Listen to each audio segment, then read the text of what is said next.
I'm Dr. Stephen Martin, Executive Director for the CPAS Foundation. As we all know, our world is changing.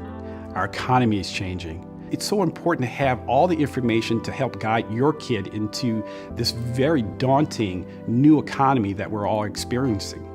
CPAS Foundation is here to not only provide that information, but also make you aware of the various programs that are happening in the state of Illinois around STEM, summer academies, and other rigorous programs that will get your kid ready for the challenges of this new economy. We'll arm you with the information that you need to have that conversation with your kid, with your kid's academic counselor, and with your kid's teacher, so that you can ensure that they are, one, taking the classes that they need to be taking, but also being prepared for college entry as well as graduate and professional school. Not every kid wants to be a physician.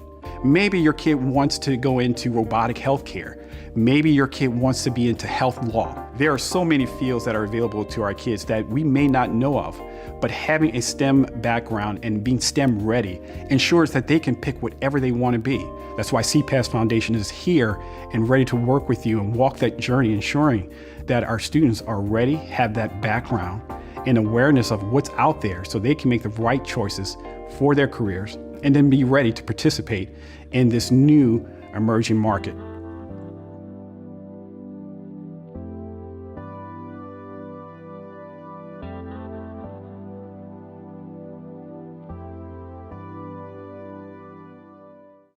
And welcome to Where Are All the Black Male Doctors, a panel discussion presented by the CPAS Foundation, focusing on the pipeline challenges facing Black male students interested in STEM and health careers.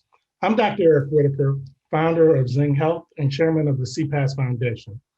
I'm extremely honored for CPAS to host this important discussion featuring our esteemed moderator, Dr. Michael Eric Dyson. Thank you so much for joining us this evening. I want to take a moment and recognize all of our program partners and sponsors who have supported our mission at CPAS Foundation.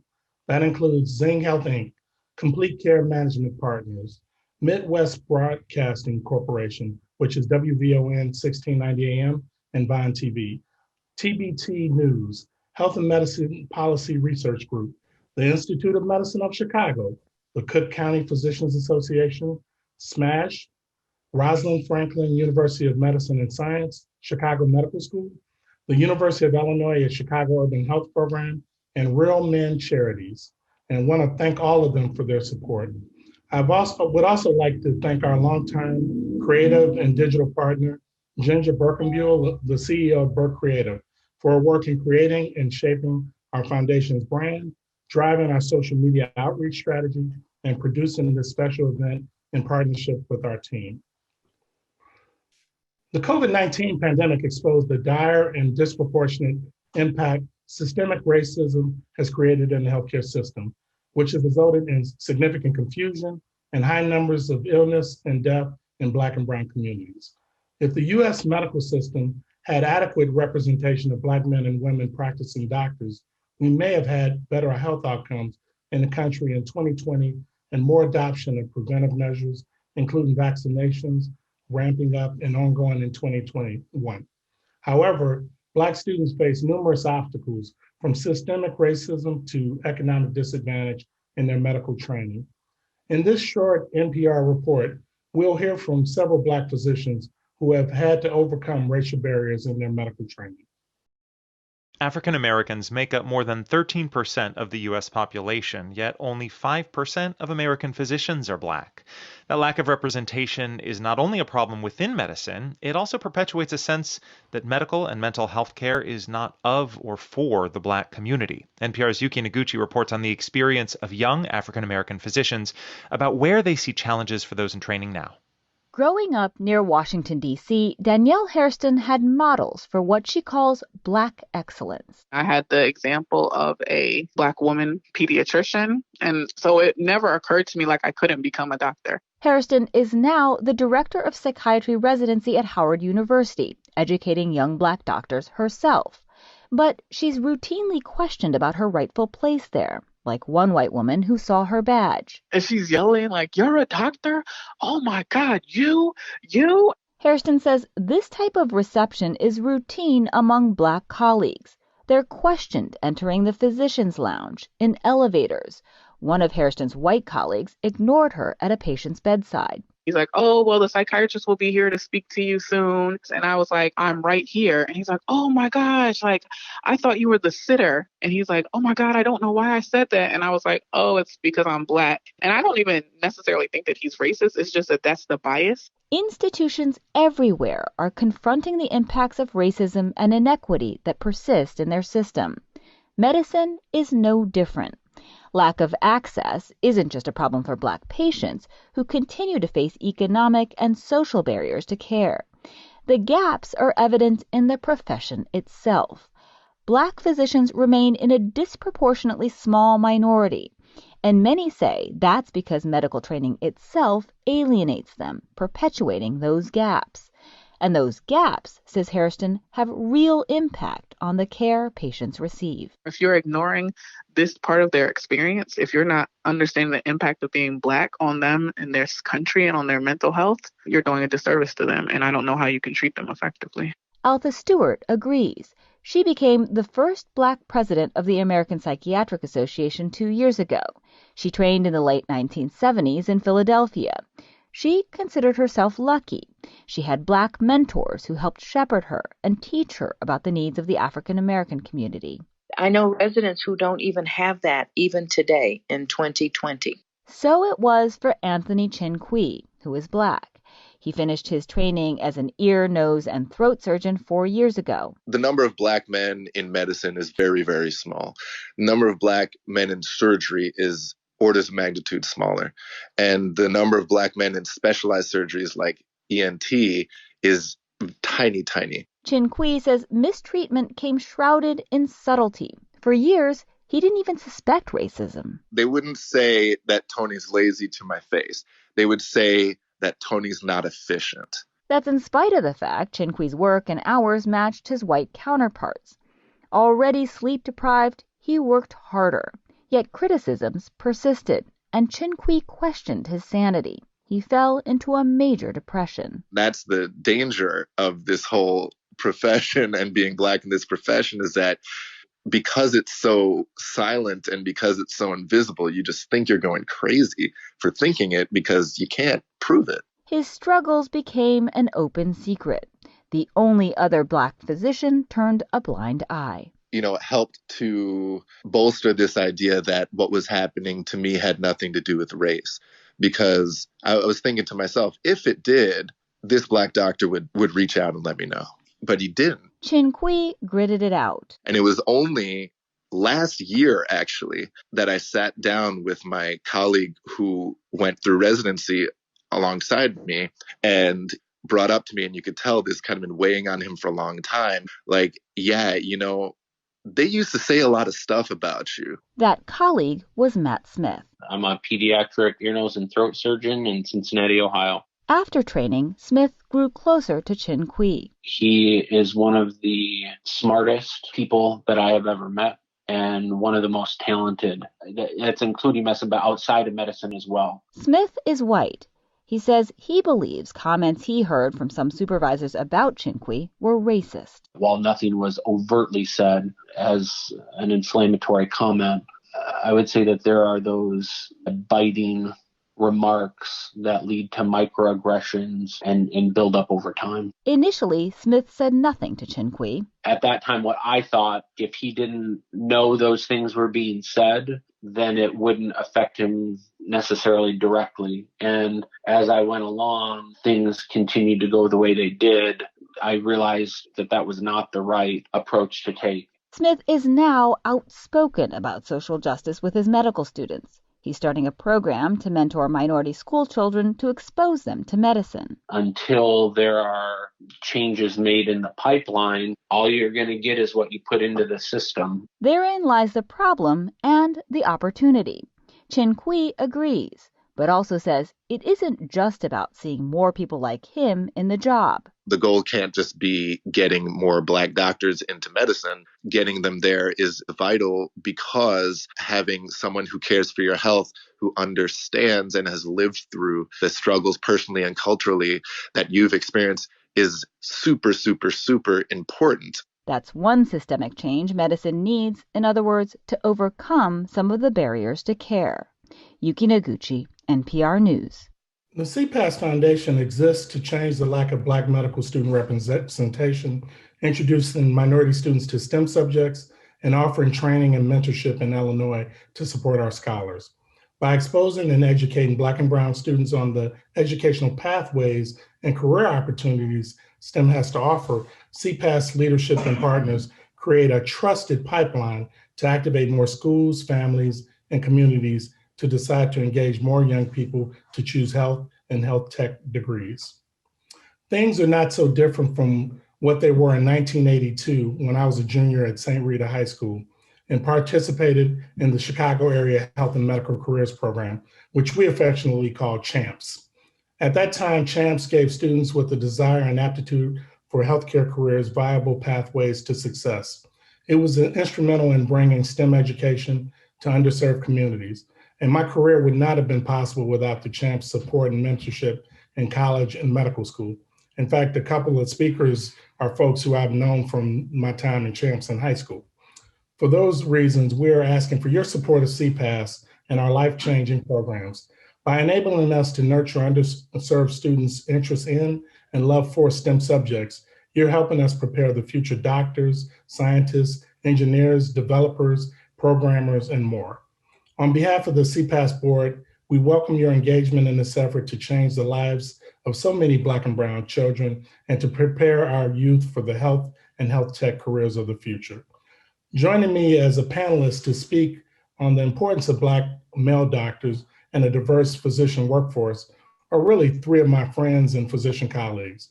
Dr. Terry Mason is the first. Dr. Mason is the host of Doctor in the House on Chicago's WVON 1690 AM, and he's been doing that for 30 plus years. And he's also founder of Prevention for Life, a former city and county health commissioner and former head of urology at Chicago's Mercy Hospital. He has dedicated his career to improving public health in minority communities.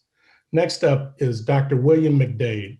Dr. McDade is currently the Chief Diversity and Inclusion Officer for the Accreditation Council for Graduate Medical Education, also known as ACGME. And this is the group that's responsible for all of the postgraduate training of doctors in the country.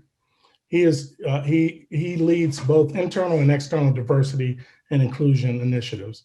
He served as professor of anesthesia and critical care at the University of Chicago, where he completed terms as deputy provost for research and minority issues and as associate dean for multicultural affairs at the Pritzker School of Medicine. Prior to his role at ACGME, Dr. McDade served as the executive vice president and chief academic officer for Ochsner Health Systems in New Orleans. And lastly, Dr. Derek Robinson. Dr. Robinson is vice president and chief medical officer for Blue Cross and Blue Shield of Illinois, and is responsible for care management operations, clinical leadership, and strategic oversight in providing high-value healthcare to more than 8 million members. He has led community efforts to promote diversity and inclusion in undergraduate and postgraduate education at the local, state, and national levels, and is a member of the Office of Diversity and Inclusion Advisory Committee at ACGME. Additionally, Dr. Robinson is vice chair of the Board of Trustees at Xavier University of Louisiana. And leading us in a discussion on this important issue is our esteemed moderator, Dr. Michael Eric Dyson. Dr. Dyson is a prolific author and speaker, having authored more than 20 books, including New York Times bestsellers, The Black Presidency, Barack Obama and the Politics of Race in America, and Tears We Cannot Stop, a sermon to white America. And my favorite actually is Jay-Z, Made in America. So kudos to you, Dr. Dyson, on that one. Dr. Dyson has taught at many distinguished universities, including Brown, Columbia, and Georgetown, and I believe is now at Vanderbilt. Thank you, Dr. Dyson, on behalf of CPAS Foundation, for your voice and for joining us tonight. Thank you so much, Dr. Whitaker, for this wonderful opportunity. Sister Ginger and all the other folk who are responsible for us coming together, and all these wonderful physicians this team of doctors that we have tonight. I might ask some personal questions since I got all these cats lined up, but I'll try to do the business first.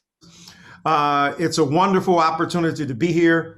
Of course, here we are in the midst of so much transition in the culture and so much extraordinary conflict. And as Black men in particular, we are facing tremendous difficulties. And so to talk about Black male doctors, where have all the Black male doctors gone? And when you think about the overall percentage, as the NPR piece showed, that 5% of physicians are Black, we know 5.8% are Latino, 17.1% are Asian, and 56.2% are Caucasian or white. And so we see that we are working against the odds to generate a strong physician community by increasing the numbers, but also by addressing the systemic factors that discourage young people from pursuing STEM, and then also getting fluent in the languages of science and, the kinds of serious engagement with STEM that would lead to a successful career as a physician. So here we are tonight, we can't deny history that took place tonight, that the former officer, Derek Chauvin, was convicted on all 3 charges that had been laid against him in court. We'll see what happens when the judge decides how much time he gets and how those sentences are carried out simultaneously or concurrently, as they say. But still, it's a victory because in that sense, obviously, racism is a public health phenomenon. It's an issue that we have to deal with.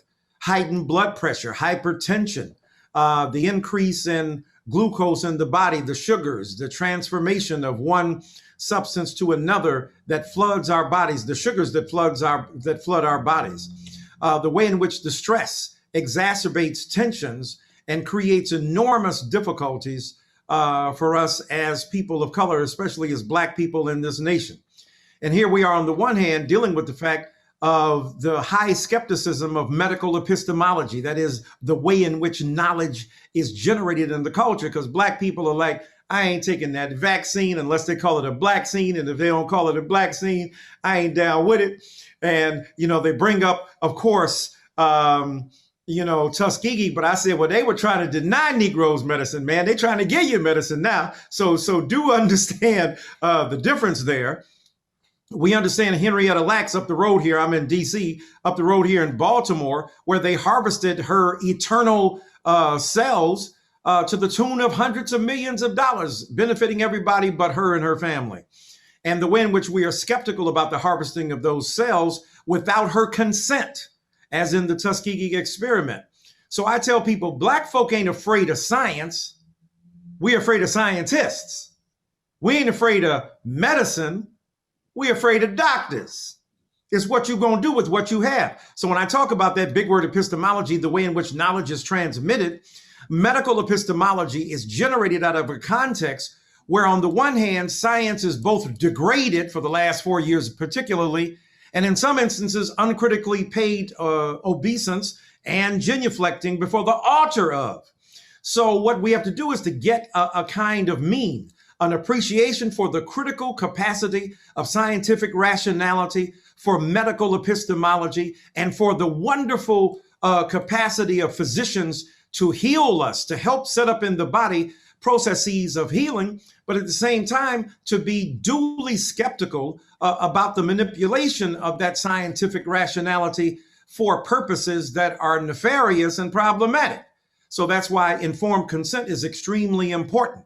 The Hippocratic Oath, first do no harm, is extremely important. A couple more things, and then we'll get into this, because I ain't no doctor. I'm just playing one on TV. So on the one hand, you've got studies coming out saying, look, even when you control for money, when you control for wealth, when you control for income, and when you control for status, white and black people going to the doctor get differential treatment. Say if they got, a heart issue, they're going to be far more aggressive, and both of them are making 150 to 200 grand, and they go to see a doctor. There is still differential treatment according to the black person than the white person. There's far more aggressive treatment for the white patient than there is for the black patient. So you can't suggest that it's merely economic inequality that might account for the differential treatment according to average black and brown and white people. Even when we control for similar situations, there is enormous disparity. And then I'm sure you all saw this report that came out that said that infants have a better chance of survival. Infants that are black have a better chance of survival when they have black doctors. Now I want to go, well, dadgum. It ain't like the white doctors going around saying, we don't like those black kids, get them out of here. At least not all of them, not most of them. So what does that suggest? Does that suggest that there is some kind of unknown etiology? Let me put on my doctor cap and floss a little bit. If there's an unknown origin of a particular malady to which a particular child is subject, that there's a greater sense of curiosity in a black physician, they're going to go the extra mile. Let me figure what's going on. Let me pay special attention. Let me do my homework. Let me go back and hit those books and dust off those medical journals and JAMA and whatever else we need to look at to discover the New England Journal of Medicine and discover what particular studies, what particular empirical studies have been done to substantiate a certain kind of protocol, medically speaking, that should be adopted. So even there, being black makes a difference because it helps our infants. Maybe we understand empathetically that could be my child. That could be my son's child. That could be my granddaughter. That could be my grandson. That could be somebody's child that I know. And so all of these non-medical factors factor into not only a kind of attention to medical care, but the ways in which we continue to have these differential treatment, these disparate outcomes that are predicated upon a rather divergent set of attentions that are paid to black and non-black patients as well. So that's enough for me. I'm a preacher. I'm a professor. I ain't no doctor. We got these tremendous physicians who are here. And I want to tell, CPAS is extraordinary because it's doing a great job of trying to highlight, underscore, and really focus on the necessity for more black physicians. We got a bunch of lawyers. I'm not trying to say we should have less lawyers. That ain't my point. Because, see, the doctor keeps you alive long enough for you to go to court. So the two are related in some degree, but the doctor might be the priority because if the doctor don't keep you well, you ain't going to go to court because you ain't going to be here. So we're going to have to give love to the physicians to begin with. But let me, and I want to say that, of course, of all of these physicians, and I know Dr. Terry Mason, my man, 50 grand. I've been knowing Dr. Mason. I've been treated by Dr. Mason, an extraordinary physician and a good brother. And of course, Dr. McDade was critical in my son, Mawada, who got his medical degree in anesthesiology. See, I'm trying to keep black people woke and he putting them to sleep. But it was extremely important to have the support of Dr. McDade, but to have Dr. Whitaker, Dr. Mason, Dr. McDade, and Dr. Robinson here is extremely important. I just want briefly for the folk, so they'll be curious. I just want you briefly, all of you physicians, identify yourself in order, just to tell us, what it is that inspired you to become a doctor. Because some of y'all coming from neighborhoods where you ain't seen no doctors, where you haven't had the visible role modeling and mentoring of a physician in order to encourage you. So tell us how each of you, very briefly, came into the field of medicine. Well, I guess I'll start. Start with Dr. Mason, right? Okay. Well, thank you for the opportunity to have this conversation. And I want to thank Eric and the tremendous work that he's doing with CPAS, as well as with Zing Healthcare, because this is a Black man doing some tremendous things. And I can't give enough credit to him. And I can't tell you how proud I am of him in terms of what he's trying to do. Let me just say that my impetus for going to medical school started back when I was about 17, 18 years old, when I became a member of the Nation of Islam. And at that time, the Honorable Elijah Muhammad had the picture of an Islamic medical center in the centerfold of the then Muhammad Speaks newspaper. And there was a reality that really permeated everything that I had that says, I need to be a doctor working in and for our people in that place. And so I changed my majors in an undergraduate school to biology, and the rest is history. And so that was my major impetus. And I've had strong Black men. My sixth grade science teacher was also a major influencer for me to go into the sciences, when we used to have classes that began an hour before school started at sixth grade. And Mr. Wright would teach us science. In fact, he taught science so well, he never told us the books that he taught from. All I know is that I didn't learn anything new in science from going to Mr. Wright's class in sixth, seventh, and eighth grade until I got to started on my undergraduate degree at Loyola University. That's what he did. He didn't, as long as we understood it, he kept going, never, ever uncovering it. So those are the two impetuses for me. Dr. Whitaker, who's next? Well, I'll jump in, and you know, I don't know if I believe in serendipity. You know, I do believe in divine intervention, and when I say serendipity, my mother was at a grocery store when I was a sophomore in high school and bumped into my eighth grade teacher, and she told her about that program I mentioned earlier, the CHAMPS program, and as a consequence of that serendipity, I went to CHAMPS as a junior in high school at IIT, and two other of my classmates went, and we all became doctors.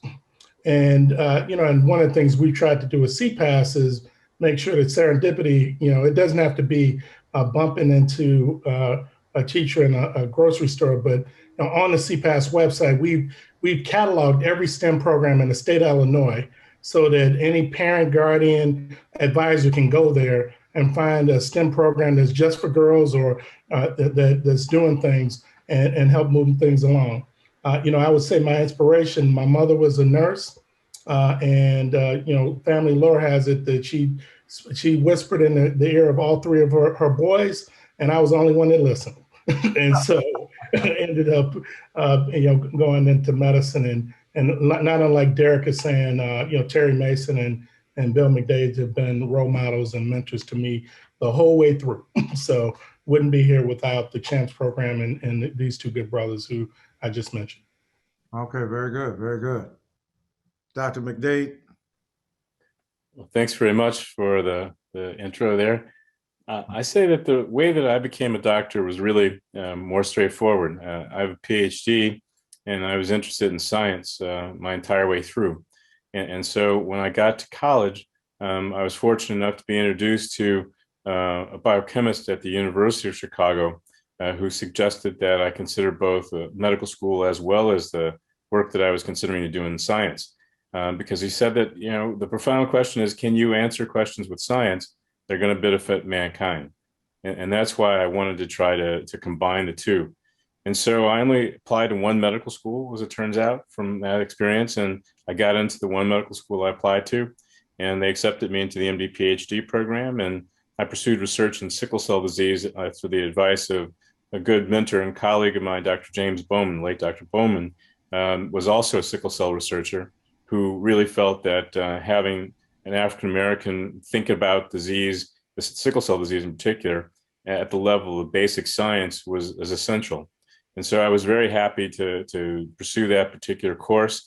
That's kind of how I met Eric, as a matter of fact. I was a graduate student at the time, and Eric, about 15 years old then, came to my laboratory. I think I was about 19 or 20. And he came in the lab, and we actually sat at the electron microscope, and he looked at fibers of sickle hemoglobin.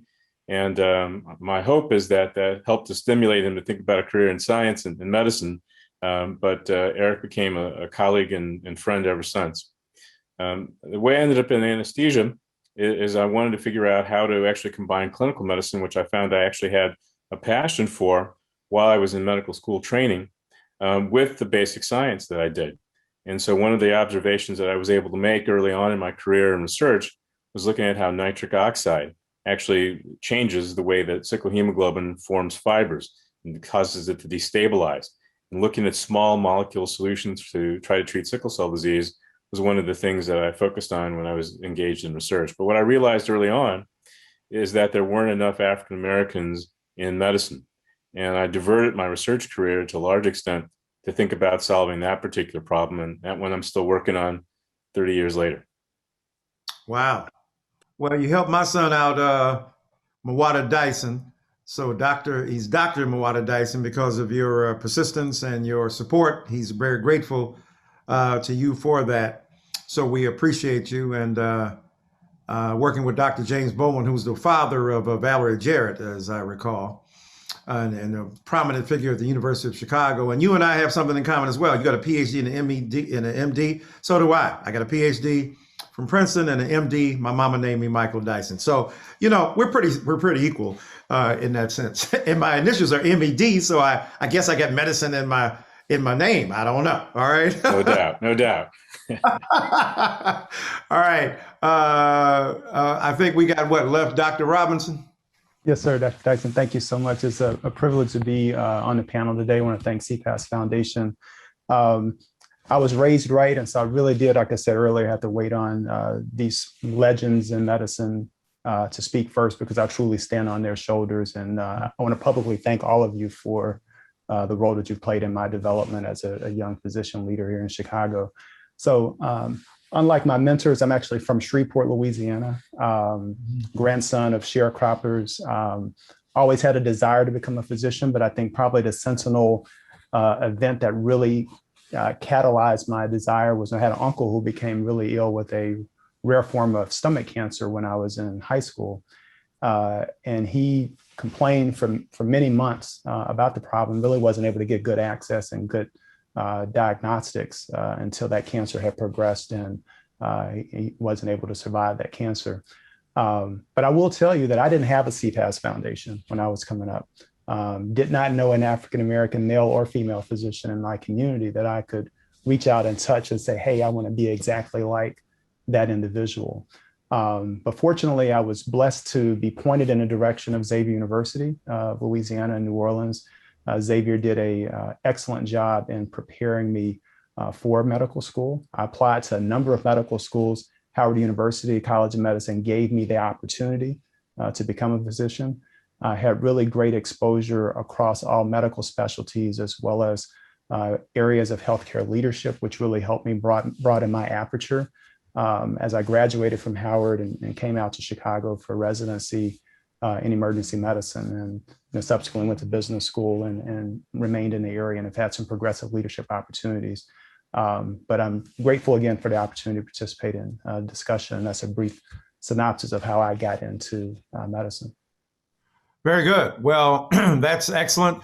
So much knowledge up in here and so much insight. So let's jump into some of this, right? So what's led us to this point to have this kind of conversation after integration, all the extraordinary things that have been done at the height of STEM, especially for Black people in the 1970s, we were moving and shaking, so to speak. And then, that was the golden era of recruitment for Black doctors. What's happened, ironically enough, in post-integration, where, there's been a thinning out, if you will, of the concentration of Black folk in HBCUs, for instance, right? What happened in Howard and Meharry or Morehouse and the like. Has integration dissipated the concentrated effect of recruiting Black doctors? What is it in your mind that has led to the diminishment of the numbers of Black doctors? It's a great question. And I think that there are many facets to that answer, to that question. There's some real interesting side effects of the integration movement, as far as I could see. I think that, and we need to take a critical look at what some of those things are and how do we recover from them, particularly as we look at what's happened to our own institutions. There was a book written that said that at one time we had as many as 500 hospitals that were Black-owned throughout the United States. Today we have 0. Right. And we started schools like Howard and Meharry and others because, quite frankly, we were faced with a problem very similar to what we have today. That is our people, particularly Black men, not being admitted necessarily in the numbers that we would have been, particularly in our own institutions. That said, I don't mean that we should not continue to move and get majority institutions to admit African American men. I'm not saying that at all. But I am saying that there are so many other things that are going on, and I sit on the Urban Health Program Committee for the University of Illinois, and we're seeing what's happened and even how the role of who is a minority has changed and how that might be affecting some of the enrollment, because now who counts besides African Americans as minorities? So there are a number of issues. And I think lastly, I would say that we have some real issues, and that's why I'm so proud of what Eric is doing and the CPAS Foundation, is to really try and encourage our students to get an opportunity to be engaged in science, technology, engineering, and math, because those are the building blocks they need if they're going to be serious about a career in the health professions, whether it be in medicine or any other area, but certainly in medicine. And, you know, it was Judge Pensham who said, you can't be what you can't see. And we need these young men to be able to see us as a way to hold a beacon of hope that one day they may be able to take our place. And I think that's the way most of us feel. Okay. Before I get to the question of the specificity of gender here, to problematize it a bit, let me ask you all this question too. Throw this out. So are we being disserved with the stereotype that science is not for young Black men, that STEM is not for young Black men, that somehow they're, you know, the stereotyping of young Black men is uninterested in learning, not having academic curiosity? Are we overlooking the ways in which we can address the kind of implicit bias against young Black men in recruiting them into fields, you know, that are involving science, technology, engineering, and math, so that they have the potential to become a biophysicist or a biochemist or a theoretical physicist or, you know, a physician? Are we doing a disservice by, you know, saying, well, Black folk get into the arts and science, you know, but not the hard science, so to speak. They're in the social science, they can sociology, but not math or trigonometry or what's going on. So give me a sense of, you know, how we can better recruit young Black men and overcome some of the barriers that discourage them from thinking that they can do well in these fields. Well, I think that's a very difficult question. It has many levels of complexity. First of all, I think the schools have to do a better job of educating our young Black youth. And we can't really blame the lack of inspiration in pursuing science on them. We have to really start with driving home the idea that it's our teachers who instill that curiosity, that they're people who are naturally curious who don't really have the inspiration to drive them to heightened levels of curiosity. And what I found when I was at the University of Chicago is that we could recruit people as early as freshmen in high school, after your first year of high school, between that first year and second year, bring them into our one top research institution like the University of Chicago, put them in a laboratory, give them the opportunity to learn what excellence is in science, and they never turn back. I think that what you have to do is give people the exposure and the experience, the opportunity. You have to give them people who can show them how to learn and how to stimulate that innate curiosity in order to drive them forward. I look at my colleague, Dr. Freeman Habrowski, who's the president at the University of Maryland, Baltimore County, and how he's able to stimulate his young learners through establishing learning communities in the Meyerhoff Scholars Program. It is not from a lack of curiosity that African-American young folks don't pursue careers in science. It's because they lack the opportunity, they lack the preparation in some situations, but more than likely, they lack the community. One of the things that I always found fascinating was the annual Biomedical Research Symposium for Minority Students. It's a national conference of underrepresented minority students who would get together every year and all around the country. Now imagine this picture. You're in a large hotel ballroom. 2,000 African-American young folks are there talking about the posters that they're presenting at this conference while they're having breakfast. Each table has a different subject. Neuroscience is in one table. Molecular physics, biophysics is at another table. Genetics is yet another table. If you put that image on television, people wouldn't believe that it existed.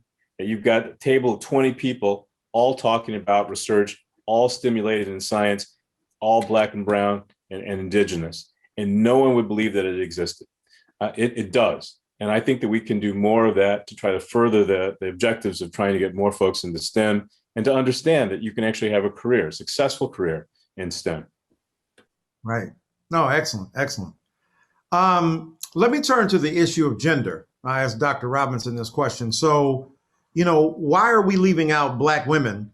The lack of diversity in other professions, say dentistry and so on, from this conversation today. What is the value and the motivation to focus particularly on Black males and the lack of Black male participation within this field? Are we doing a disservice to women who may face barriers and obstacles that prevent them from flourishing within a medical establishment or within the medical field? So give us a sense of the rationale, because I'm sure some people in the audience are looking at us, why are they talking about the men and they ain't talking about the women? So let's talk about males versus females in terms of consideration and why we're focusing on men. That's a great question. Let me start by declaring that we certainly value Black women in medicine. They play a very important role. And I think as we look at the current state, I think many of us would note that Black women who are entering the medical profession are actually enjoying some success from a statistical perspective that's greater than what we're seeing in African-American men. And certainly I think when we've looked at the data over the last 30 years, we've seen a very alarming trend in the type of challenges that Black men have faced entering the field of medicine. I think another thing to keep in mind is that Black men also suffer significant health challenges, low levels of life expectancy, high levels of chronic disease. So, from the education arena all the way to health outcomes, Black men face some really significant challenges. The studies have shown that when there's racial concordance, and separate studies look at gender concordance, that patient compliance is a lot better. And a study in California that evaluated Black men when receiving care from Black physicians showed that they were more likely to be compliant, and there was could extrapolate that would also reduce the Black-white mortality gap, as well as death rate due to cardiovascular disease significantly by closing that racial concordance gap. So there are a lot of reasons, I think, for us to focus on the challenges that Black men are facing. We also know that our young men are flooded with a lot of media exposure that really send them in the direction of, pursuing music or pursuing sports or other careers. And then we look at some of the other stereotypes you talked about earlier that are out there as well. It also makes them less inspired, to go down the path that many of us have chosen. And so those young men do need inspiration. They do need to see us on the screen today. They need to see myths dispelled. And as Dr. McDade noted earlier, it's important to address the educational system where they learn. Teachers need to understand that. Teachers and counselors, that some of the myths that they believe that maybe bias them to not push our young men in the direction of pursuing a career in medicine, is really important to address those, and also ensuring that the educational infrastructure where our young people learn is stronger and more robust, that they have access to more advanced placement classes and advanced science classes in school. I mean, we know that our cities are still largely racially segregated. A lot of folks go to schools that are in their communities. We know that the tax base supports many of those public schools. And that means that places where many of our African-American men learn don't have the same quality infrastructure that we see in other communities. So that puts them at a significant disadvantage. But to bring it all home, it's important that, one of the subpopulations in the United States, Black men, that has amongst the shortest life expectancy, we've got to ensure that we're opening the doors to healthcare access to them. And one of the ways we can do that is ensuring that we have a workforce of Black men in medicine that represents that demographic in our nation's population. Right. No, excellent. Dr. Whitaker, so how do we talk about systemic racism, given what Dr. Robinson just pointed to in terms of these barriers that prevent or discourage young Black men from pursuing medical education or even being mentored into a position where they're able to pursue it, and looking at all of the other indices that suggest difficulty? How do we talk about systemic racism? Here we are, on the day of a verdict that rarely held a police person to account for his egregious misbehavior, for his flagrant misconduct, and for murdering a Black man with little fear of consequence, and usually with impunity. So how do we talk about systemic racism, right? Because all the talk after George Floyd was systemic racism, systemic racism. You turn on the news in the morning, systemic racism. You turn on television in the afternoon, people talking about systemic racism, corporations speaking about systemic racism. Make it plain to us how systemic racism relates to the medical establishment and to the medical infrastructure, and how we speak about it, because every word that ends in system seems to perpetuate a legacy of inequity, right? Criminal justice system, public education system, healthcare system. So when we talk about medical education system, speak to us about how systemic racism manifests itself institutionally and not just individually. Well, I mean, so many thoughts go through my mind as you're talking. And when I was the state health commissioner of Illinois, and I was at a conference where this gentleman was talking about the challenge of public health and how do we change how public health is thought about, so that we're not always behind the 8 ball, like when something like COVID-19 happens. And I went up to him after the talk and I said, I have a question. You're an expert in media, and how do we change the perception of Black men in the United States? Mm-hmm. He paused and he said, I don't think you can. This is a white man. He said, I don't think you can. Wow. And which is profound, but I think that we still must try, and we have to be intentional.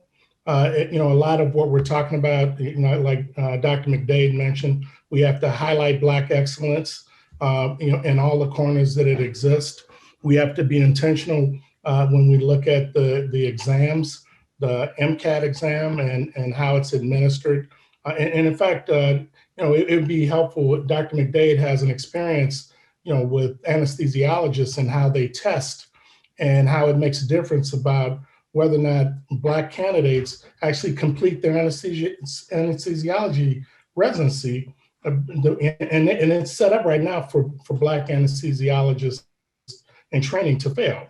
Bill, would you comment on that? Because this is a structural thing that we have to be attentive to as we have testing to get to different levels of education in medicine. Sure, Eric. It's a really prime example of structural racism. The intent was entirely different than what the outcomes were. So the American Board of Anesthesia decided that they wanted anesthesia residents to study throughout their residency training. Before, you would take your board certification at the very end of your residency after doing 4 years of training after medical school. But about 2012, they implemented a program where you take an exam on the basic sciences, the chemistry and physics of anesthesia early on after your second year of training, and then you take the clinical part of anesthesia after your 4th year of training. Well, what they didn't appreciate is that African Americans come into medical school with a different experience than their white counterparts. First of all, we don't have enough resources to pay for standardized test preparation, as was discussed earlier. We also don't have that much experience in taking standardized exams, even during medical school. And so our performance on the MCAT is a little bit lower than everybody else's. Our performance on the first part of the licensing exam, which is one of the metrics that medicine uses to determine whether or not you'll be accepted in competitive specialties. And so by the time we get to residency, we still haven't quite figured out how to do well on standardized exams. In part, it's because we're excluded from learning communities while we're in college, and we're excluded from learning communities when we're in medical school. We're not very often asked to join learning communities of Asian students or of white students. And if there are very few minority students, there's no opportunity to really share. Plus, we're also attacked by the idea of imposter syndrome, where we are told, because of the inherent structural racism that exists in society, that white superiority intellectually is the rule of the day. And so we come in there hiding, to some extent, our perceived inadequacies. And because you don't want people to know how much you don't know, you don't really share with anybody else because you're trying to maintain your pride. And unfortunately, you teach yourself, if you're teaching it by yourself, learning by yourself, incorrect things. So now when you get to residency, it's a different story. In residency, you're working side by side your white and Asian colleagues who never really invited you into their learning communities before. You recognize that you knew more than they did about some things. You recognize, because you're seeing their patients, you're signing out patients to one another, that you may know more about their patients than they did. You see them present, you knew an answer that they didn't know. And then when you get to be a senior, you get to work with younger residents, and you recognize that they didn't know a lot of what you knew when you were at that level. It demystifies the myth of white intellectual superiority. And it breaks down the stereotype threat that many African Americans feel when they're taking standardized exams, which contributes to the low score. When you're taking a standardized exam and you're thinking about those things that are imposed on you by the racist structure that you live in, you engage in rumination. You start thinking about things other than the exam question. And now while you're taking the exam, if it's a speeded exam, it's timed, then you are actually losing ground as you're thinking about these distracting elements. And so it's only through experience that demystifies white intellectual superiority that you then figure out that you can test well. And by the end of your residency, you actually do just as well in these on the board exam as your white counterparts did. But when you put it early, you haven't had that experience of being a senior resident. You haven't had that experience of demystifying white intellectual superiority. And so what happens is people fail. And we saw that the dismissal rate from residency was about 2 or 3-fold before they implemented that as Blacks being dismissed to whites, and went up to 10-fold after the implementation of this. And so we're working with the American Board of Anesthesiology right now to reconsider that, to look at the data, to think about what can be done, because nobody on the American Board of Anesthesiology thought there'd be that disparate an impact of just moving this exam into a split exam where you separate basic science from clinical science and you move that test up 2 years. And that's the unseen consequence that came because of the disparate impact of racism. Right. No, that's important. And then we think about Claude Still, who talked about stereotype threat, because you've been stereotyped as intellectually inferior, so that you have in your mind a ganging up on your consciousness of the belief somehow of your inherent inferiority that you've been taught and told, so that when you're taking tests thinking you're being judged against white students, it creates an enormous pressure, an extraneous pressure that subverts your potential to perform at your highest level. Of course, when white students are tested, when they're being told they're tested against Asian students, feel the same thing that Black students feel vis-a-vis white students, because again, the stereotype that has been presented to them is that they are intellectually inferior, at least to the performance of Asian Americans on these tests. So I think that's an extremely important and valuable tool there. Let me ask about HBCUs and our HBCU medical schools. How important are they? We talked earlier about the golden age in the 70s, and we talked about post-integration, and we talked about desegregation and the ways in which the brain drain, the bright flight that occurred as a result of Black people gaining access into institutions of medical education that transcended Black communities, that went beyond Black communities, so that they didn't look at Meharry or Morehouse and the like. So give us the status of HBCU medical schools right now and the role they play, or the potential role they play, in encouraging young Black men to go to medical school. Sure, I'll jump in. Let me first say that our HBCU medical schools still play an incredibly important role in educating African-American physicians in the United States. There's a recent analysis looked at the production of African-American medical school graduates from the 4 historically Black medical schools in the United States. And I believe over the last 10 years, they've produced more African-American graduates from those 4 medical schools than the top 10 predominantly white medical schools in the United States. I can share with you from my own experience as a graduate from Howard University College of Medicine.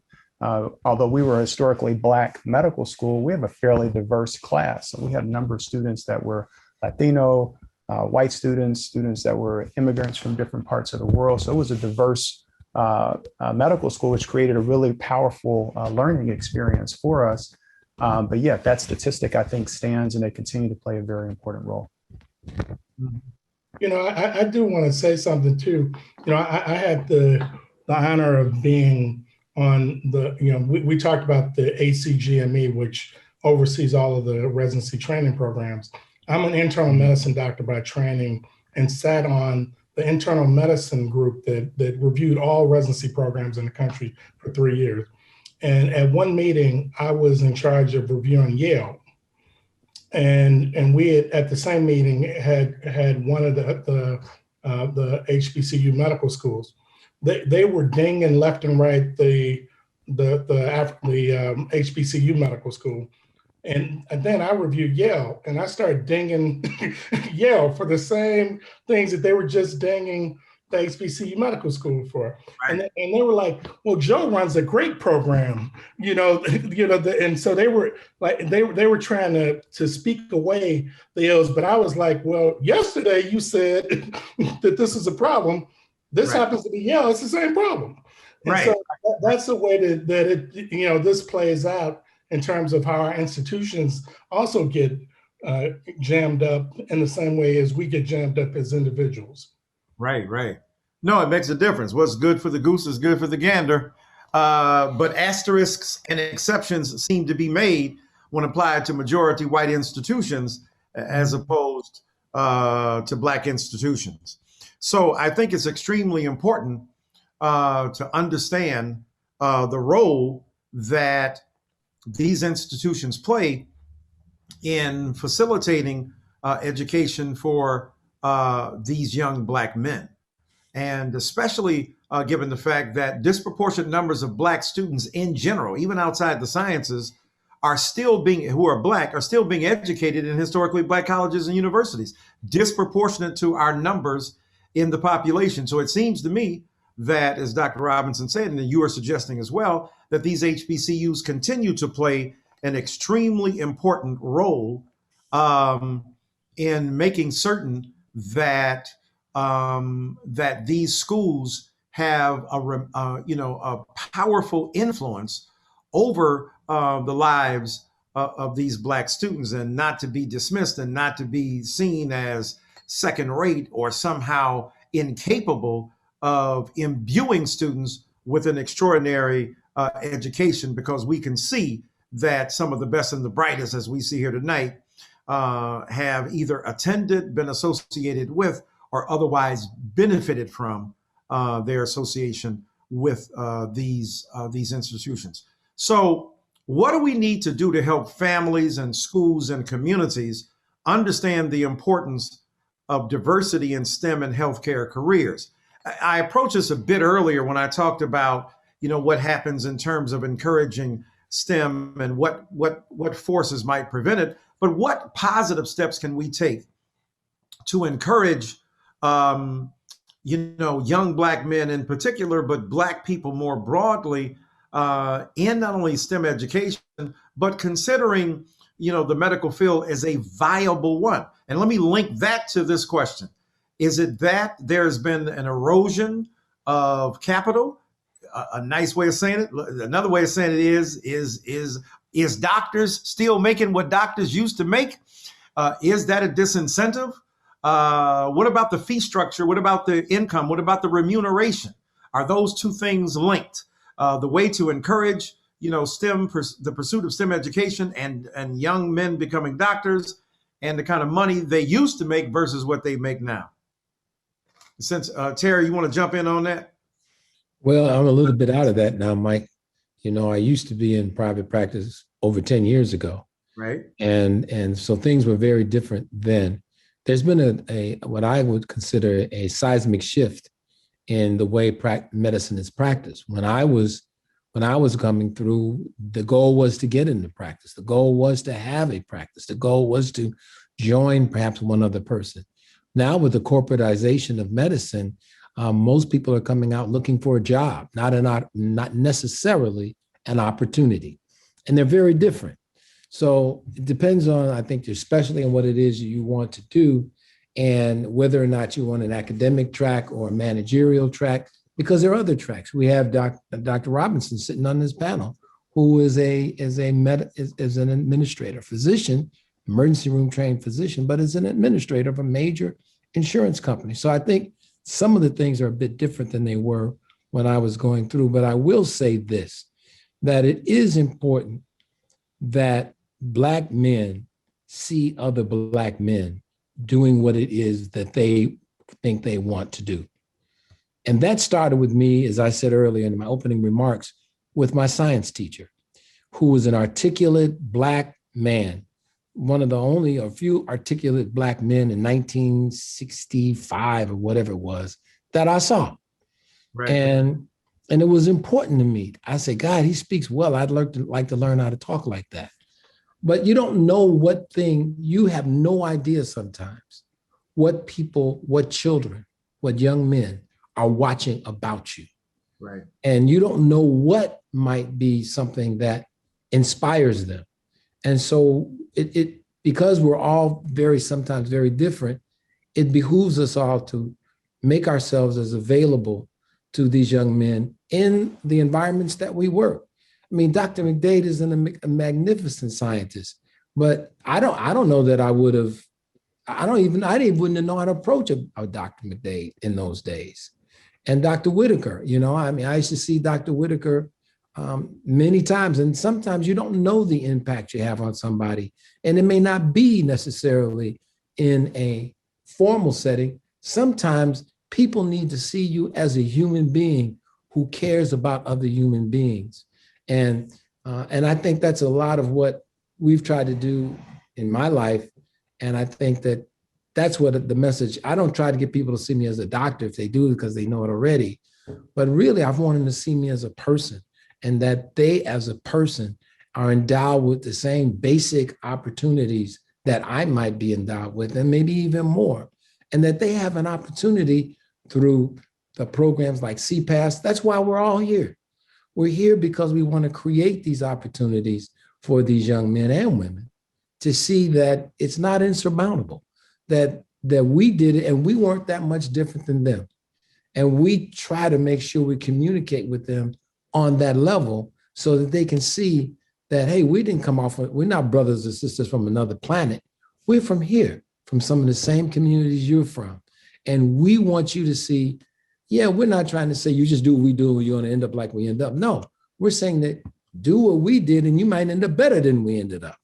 And that's what we've got to do, Mike. That's how I feel.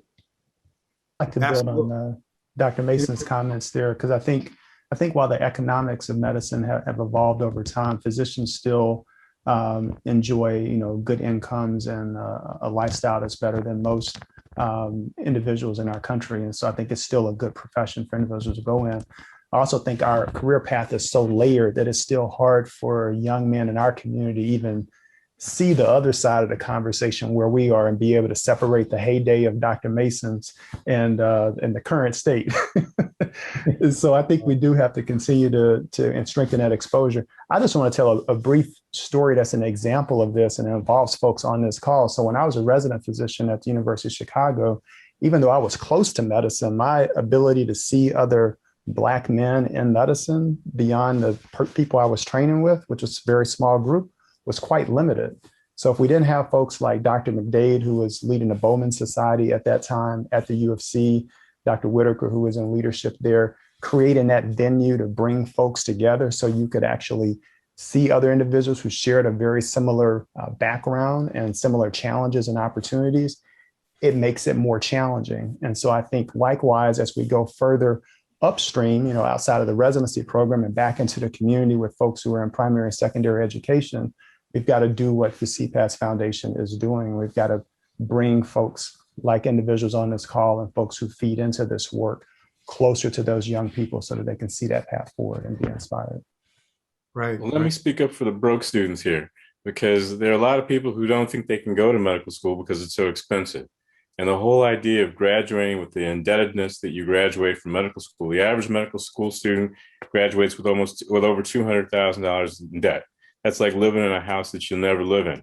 And that's just your tuition and fees from training. You bring your undergraduate loans in on top of that, and it becomes a serious consideration. So I think the medical schools that are actually going with no tuition, as there are about 4 or 5 of them in the country that are doing that right now, represent an opportunity that I think that we should seize upon as African Americans to go for those opportunities where you don't have the huge amount of debt that stops you from going into the less compensated specialties.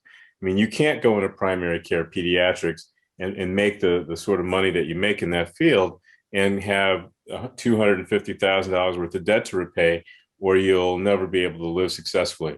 And I know some very venerable pediatricians who struggled their entire careers from a financial perspective right now, who really are stuck with that choice that they made many years ago because of the lack of reimbursement for care for poor kids. Right. No, it makes a big difference, and that's extremely important to understand, because what do y'all think? Is it the fact that doctors produce more doctors, that, your daddy was a doctor, your grandfather was a doctor, your uncle was a doctor in Black communities? Is it the greater likelihood that, as you were saying earlier about, Judge Eugene Pencham, you can't be it if you don't see it. But are there prohibitive barriers when it comes to economics that, it's just like tennis, right? If you don't have these tennis courts in the inner city, the Serena and Venus are very rare. The reason more Black ball players are not in baseball is because those traveling teams that young people can get on are, prohibitive in terms of cost, so that, AAU teams and the like, so that there are fewer and fewer Black ball players because of the costs of these traveling leagues. Well, is it the same thing to build on your point, Dr. McDade, is it the same thing when it comes to becoming a physician or a doctor, that even to get into the game, you got to lay plans early on.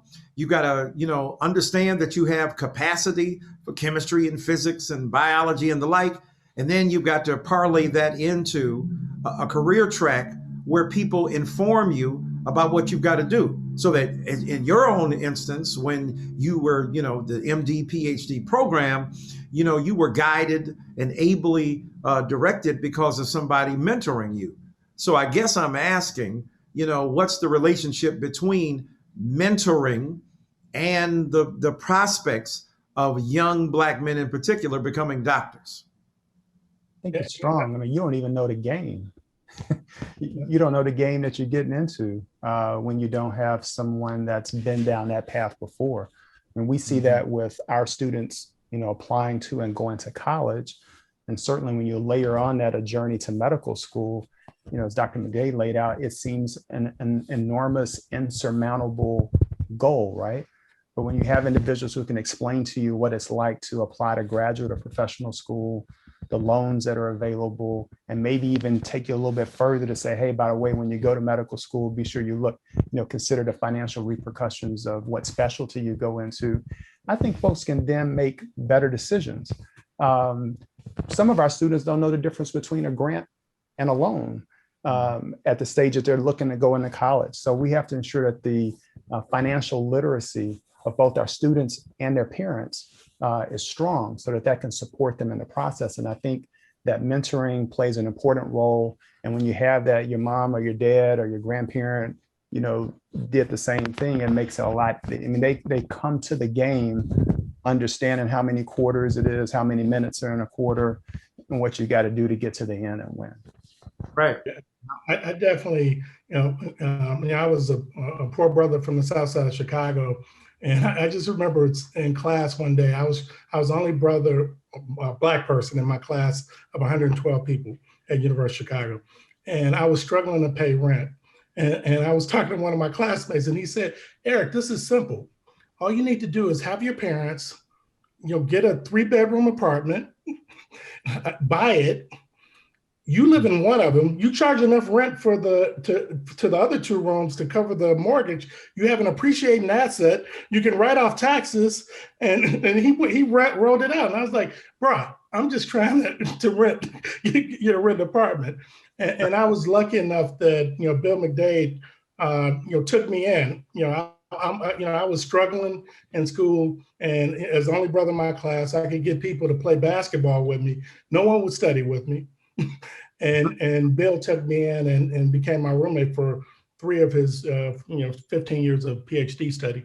Okay, it might be 10 years, but that's the only way I survived is having someone who knew the game and could then tell me, Eric, there's exams that exist, which I didn't know about. I was taking the exam straight up and getting my butt kicked while people were coming in high-fiving each other because they all had the exam.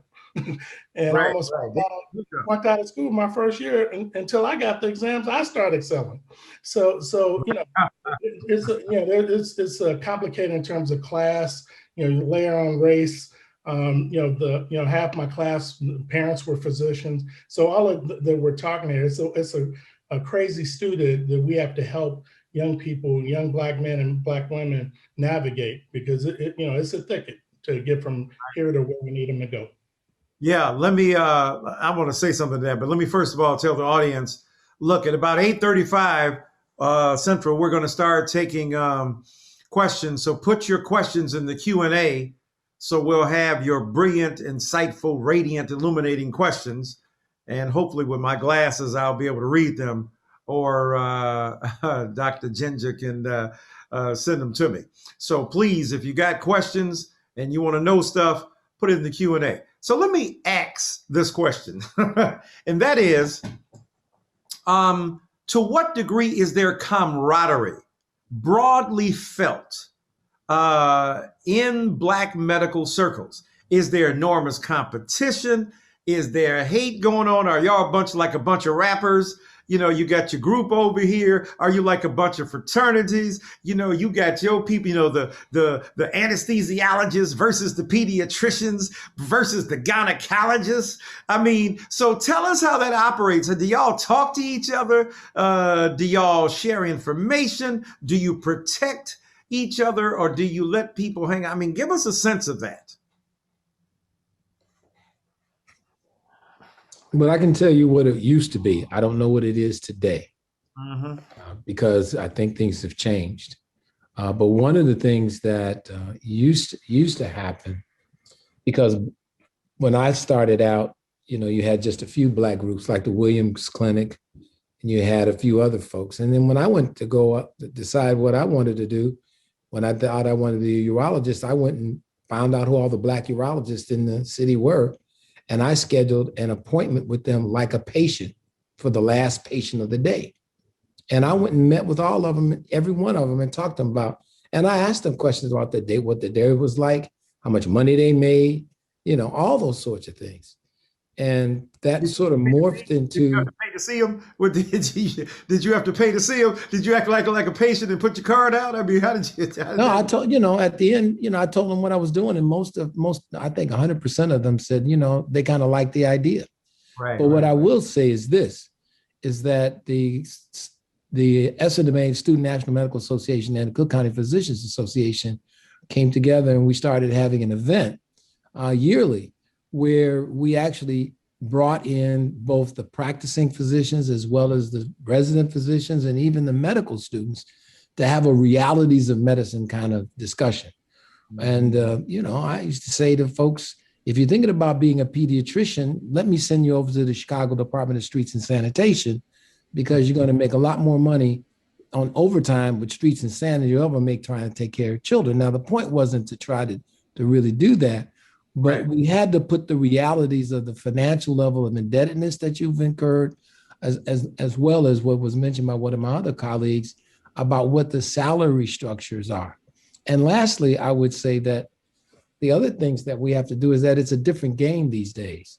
Nowadays, medicine is by and large corporate, and you really can see exactly a little better what's going on than you could in the days that I was doing this. So I would say that we need to continue what we're doing. I think it's coming up soon at Dr. Gregory Primus's house, where we'll have such a meeting. But people need to get what I call the true realities of medicine. Because one of the things is, Dr. McDade and others have alluded to, many of our students now are graduating from medical school with tremendous debt, not just from medical school, but in terms of undergraduate school, layered on the medical school. So we really need to think about this in a different sort of way. And we need to approach this with the truth of our situations and the realities of what we can do to sort of manage those. Dr. Mason, don't gloss over the fact that you used to actually host us at your house back in the day. That's where I met you. Bringing together the old heads and then the medical students and the residents. Yeah, that's an important piece of that. I would see how Terry lived, and I'd say, I got to do that one day. Right. I mean, I used to visit Terry's crib too. I wanted to be a doctor. I mean, so I had to stick with the PhD president. I couldn't be no big time doctor and everything. But no, that's extremely important, because it's those informal, I think, settings where people are inculcated into a culture of expectation, of appreciation for knowledge. And what if you don't know it, you don't even know you don't know it, because you don't have enough intimate acquaintance with other physicians and other doctors who are Black and male who will give you the real deal. And as Dr. Mason talked about it, having that real deal is extremely important in terms of getting some information that will help you carry on as a physician. So speaking about, let me ask y'all before we start taking some questions from the audience, in terms of residency, talk to us, about some of the barriers that contributes to a lack of diversity in the physician workforce. So is the USMLE Step 1 score, is that one of the contributors to the lack of diversity of physician workforce? First of all, somebody break down what that is. You're down with OPP. Yeah, you know me. So somebody break down what the USMLE is, and then why that score is critical, and why that might potentially play a role in thwarting the diversity of the workforce among physicians. So maybe I'll take a stab at that one. The USMLE is the U.S. Medical Licensing Examination. It comes in 3 parts. The first part you take after your second year of medical school. The second part you take after your third year of medical school. And the third part you take during your internship year or after you completed your internship year. You have to pass all 3 in order to get a license to practice medicine. And that is in addition to being board certified, which is a test you take from the American Board of whatever discipline you're in at the end of residency program. It is a self-check for the public to ensure that the doctors who are graduating from programs and residency programs that are accredited by the ACGME, where we say the program is good, but this is a check on the individual. And for medical school, we say the medical schools are good, the LCME does that, and this is a check of that. So in order to do well on the USMLE Step 1 exam, you have to be really good at taking standardized exams, because it tests you on the basic sciences that you should have learned in your first 2 years of medical school. Mm-hmm. And what I think has happened is that residency programs have placed an undue emphasis on the passage of that exam with a certain score. And in fact, some disciplines have even correlated the scores so they can predict how well you're going to do on your first attempt at your medical specialty board exam after your residency is over based on your USMLE Step 1 score. And the group that puts pressure on residency programs to have a high pass rate on that first time pass of your specialty exam is the ACGME. So the ACGME has just changed its standards to some extent to de-emphasize the first time test pass rate. And now we're starting to look at what we refer to as the ultimate pass rate, which is if you don't pass the board exam on the first time, you pass on the second time. If people who don't pass on the first 2 times, almost everybody passes on the third time. And there's been absolutely no data to show that passing it on the first time makes any difference in care outcomes for patients than if you passed it on the second time. And in fact, there's a paper that was in the Journal of the American Medical Association, JAMA, published back in 2009 by a fellow named David Ash. And what he looked at was outcomes of practicing obstetricians. And when he looked at what really mattered to how well you practice as an obstetrician, that is what your complication rate was, that if you tried to look at the program's USMLE Step 1 score average, Step 2 score average, it didn't correlate with the physicians who had the lowest complication rate in practice. In fact, the only thing that correlated was what the complication rate was in the residency program in which you trained. If you went to a residency program that actually had its own practice with a low complication rate, you as a practicing physician graduate of that program practiced with a low complication rate, and it persisted for the next 17 years. If you went to a high complication rate residency program, you practiced with a high complication rate. And the difference between low and high is over 30% difference. And that persisted for the next 17 years. So it wasn't individual attributes like your USMLE Step 1 score, it's the clinical learning environment in which you train, which is why the emphasis should really be on making those clinical learning environments for training excellent, so that you will practice at high quality, delivering high quality care, low complication rates. The overemphasis on USMLE Step 1 was one of the main reasons why I actually joined the board of the National Board of Medical Examiners. And my intent was actually to eliminate one of the exams and try to reduce the importance of USMLE Step 1. Well, last January, the USMLE Step 1 has now decided that it's going to go to a pass-fail exam to decrease the emphasis on that 3-digit score that first and second year medical school students strive for and spend so many hours studying for. I think it's going to be good for diversity in those competitive fields that use the USMLE Step 1 score as almost current coin of the realm to determine whether or not you got into a neurosurgery program or a dermatology program or an orthopedic surgery program. We know people who have gotten into all those fields who've had board scores on Step 1 that weren't all that strong, and then went on to have illustrious careers as orthopedic surgeons, as dermatologists, as neurosurgeons, as specialists in various disciplines in internal medicine and pediatrics. So I would say that the de-emphasis on Step 1 has been probably the most important thing that's happened in the last few years. We just have to see it play out when the scores completely go away in 2022. Mm-hmm. Excellent genealogy and digestion of an extremely important, factor when it comes to figuring out how we can encourage, the expansion of opportunity for physicians, because you got to know the game and you got to know the tricks and you got to know the rules. So 3 more questions before we get to our audience. First one is, how do we begin to move forward on this extremely important issue? It's a very general question, but an important one nonetheless. So who wants to, let's see, should I throw that? I'll jump in. All right, jump on in. So I think one thing that we have to definitely move in a direction of is increased accountability and transparency around the type of performance that's coming through our medical education system. Dr. McDade is with the ACGME, so they have a good view on what's happening in our residency programs. We also have to take a look at what's happening in our medical school, the LCME area. But beyond the sort of moral imperative that we should have a workforce that's more representative of the number of African American men that are in society, there's got to be some accountability there. And I think when we put the business case around this, I think that helps kind of move institutions and move organizations. So we know health disparities aren't free. They cost money, billions of dollars in avoidable healthcare costs and lower productivity. And we know that African American men bear a significant burden of that.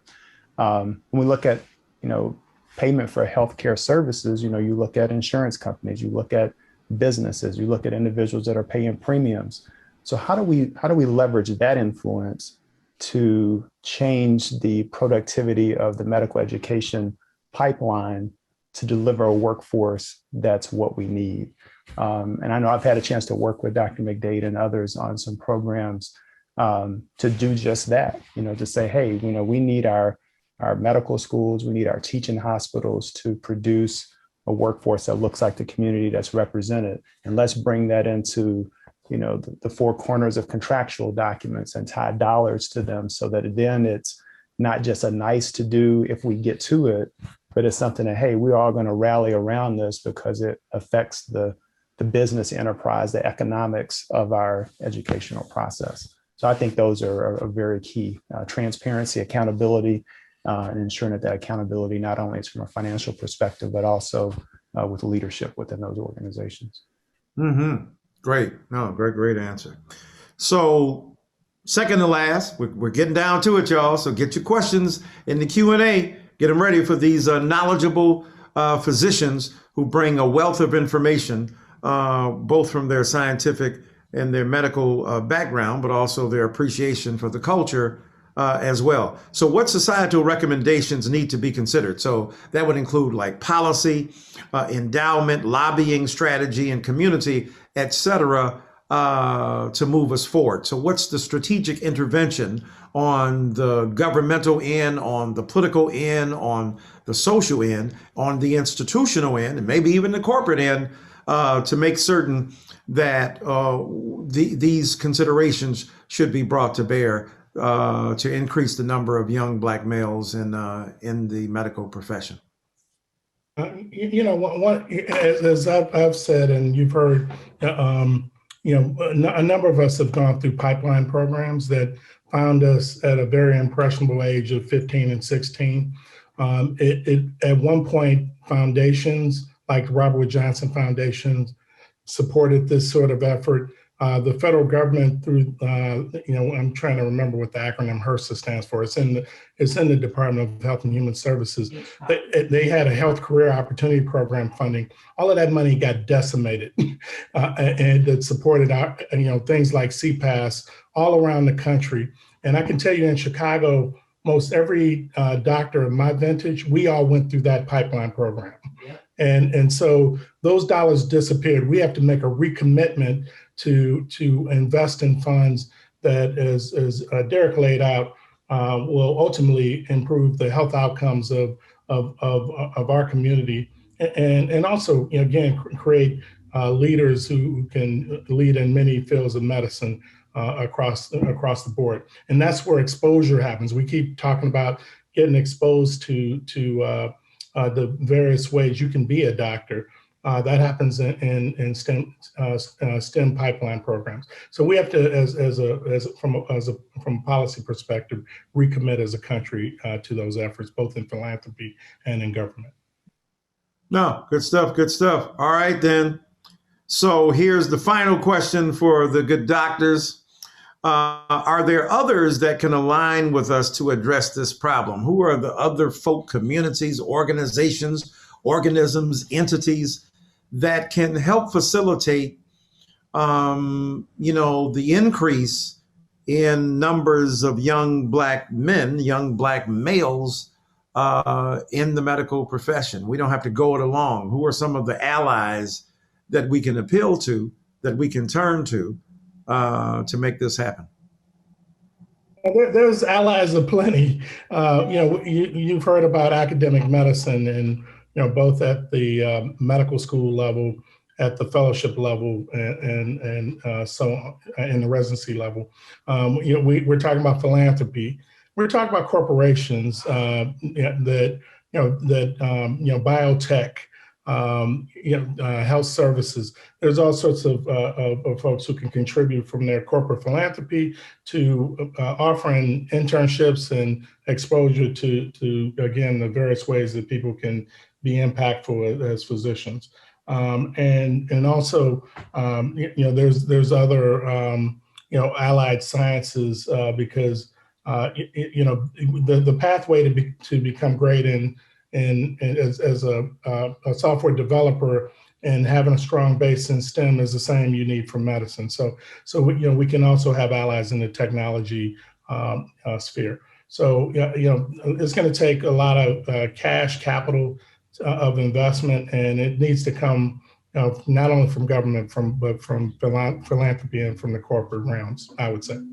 Okay. Well, may I just add a little bit onto that? One of the things that we're requiring at ACGME now is that all residency programs engage in pre-residency learning programs. So to develop a pathway of people into medicine. Before, there was no requirement that graduate medical education had to do that. Now there is. And so they're going to be looking for you in community programs around the country to try to partner with you to help bring younger learners into medicine. And we can use that kind of support. All right. We got the audience questions. Drum roll. Thanks, docs, for all the information. So now you get a chance to answer some of this.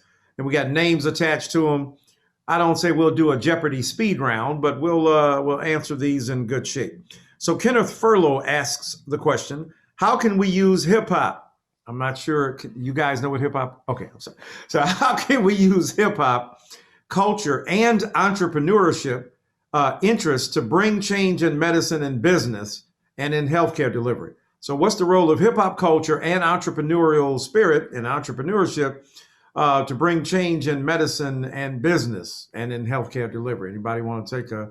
I don't want to stereotype Dr. Robinson as the young person on the panel who could respond to that. But I'm just saying, I'm sure Dr. McDade is listening to Drake and Lil Wayne as we speak. But we might want to ask Dr. Robinson to jump on in there. Hello. Oh man, I got stereotyped on that one for real. I know, because you listen to classical music and blues and country, man. I'm sorry, bro. I'm so sorry. I mean, Well, I'm not going to have the best answer to it, but I do know that it's a very strong vehicle for communicating and engaging with the demographic that we are really interested in inspiring and getting into medicine. And so I think it's definitely something for us to spend some time, seeing how we might leverage that. And I'll just pivot and say, one of the other areas of opportunity we have also is, how do we figure our way into sort of the athletics programs to ensure that we leverage that vehicle, which has a lot of African-American men in it, to ensure that it also becomes a pipeline for stimulating interest in medicine. So I like the question. I'm gonna work on an answer to it though.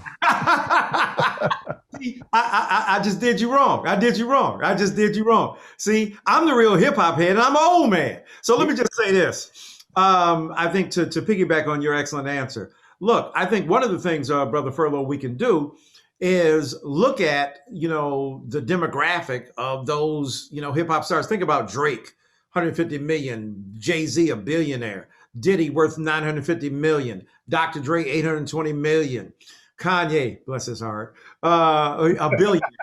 So even if you talk about the convergence of, entrepreneurship and hip hop culture, obviously, one of the things that hip hop culture has done is expanded the reach of financial wizards, of financial instruments, of making sure that accountants have jobs, managers have jobs, but physicians as well. I mean, given the fact that, we got too many of these young people taking that scissor and doing other things that lead to negative medical consequences, let's put it that way, in their bodies, but also more broadly beyond the utilitarian, the crassly utilitarian, is the fact that we can use that as a messaging board, right? To talk about the need to get physicians and doctors to create, opportunities. One of the things that some rappers talk about is the fact that, all they say we have is sports and entertainment.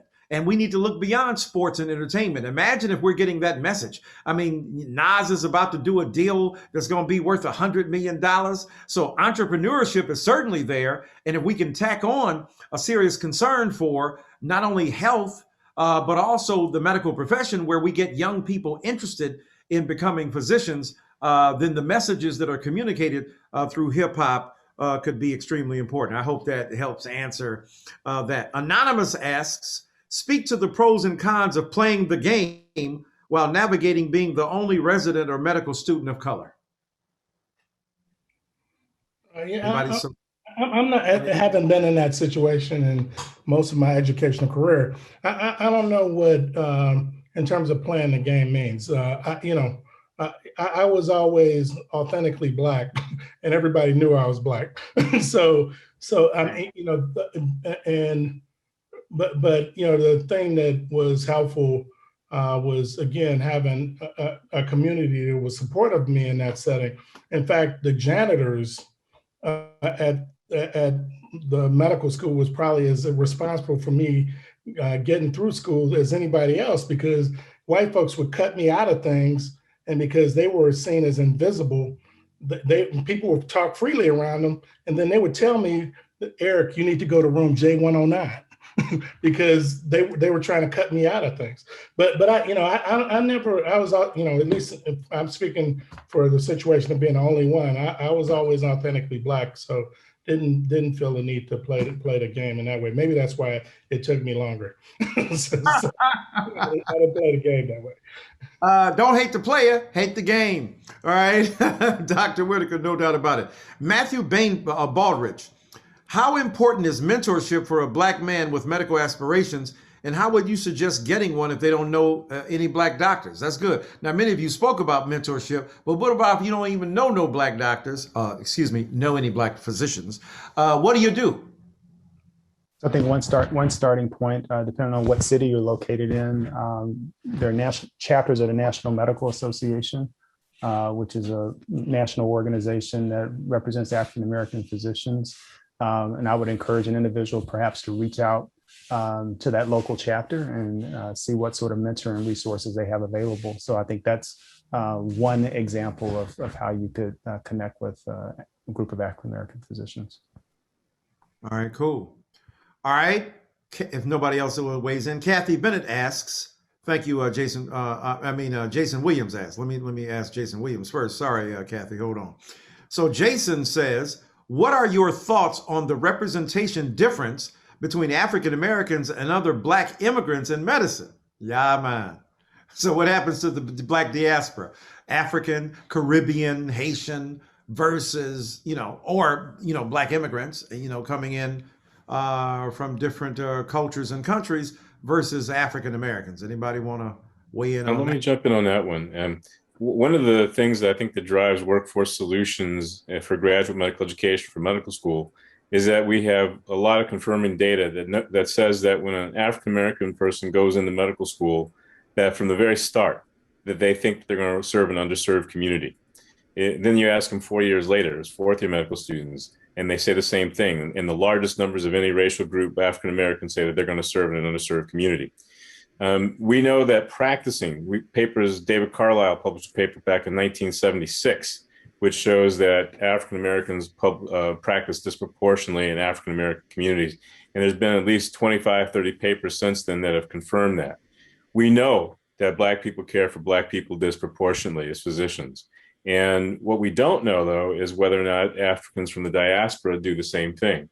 As an immigrant population, folks come to our country with the idea that they want to make money. And unfortunately, you can't make money in our community in some places.